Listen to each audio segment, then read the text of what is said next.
ఆమేన్. నువ్వు ప్రార్థన చేసినట్లు పక్కనోడు ప్రార్థన చేయలేడు.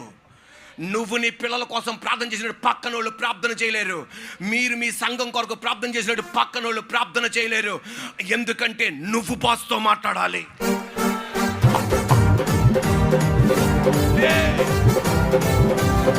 Are you ready? Are you ready? నేను ఎవరితో మాట్లాడుతున్నా? గట్టి చెప్పాలి. నేను ఎవరితో మాట్లాడుతున్నా? బాస్తో మాట్లాడాలి. అంటే నేను బాస్తో మాట్లాడానే అన్నాడు. నువ్వు మాట్లాడావు కానీ నేను మాట్లాడాలా. Are you ready? సరిపోలా. Are you ready? నువ్వు మాట్లాడావు, నేను మాట్లాడాలా.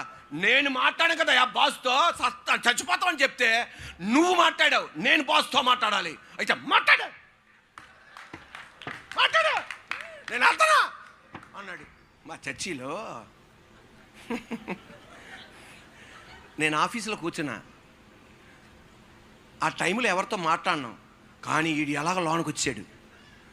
వచ్చి నాతో మాట్లాడుతుంటే ఫోన్ కాల్ వచ్చింది. అన్న అర్జెంట్ ఫోన్ కాల్ అన్న, మాట్లాడతాను. బయటికి వెళ్ళి మాట్లాడుకొని నా దగ్గర మాట్లాడాను. ఎందుకంటే కొంతమంది నా దగ్గర మాట్లాడరు, బయటికి వెళ్ళిపోయి అంటే నాకు తెలిసి వీడికి తేడా మాట్లాడుతాను రా అని. వెంటనే నా దగ్గర మాట్లాడన్నా.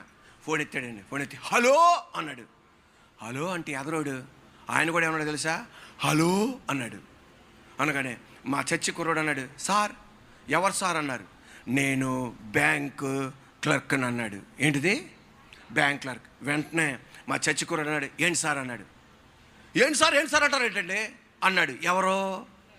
అమ్మ బ్యాంక్ క్లర్క్ అన్న. ఏంటి సార్ అంటారు ఏంటి?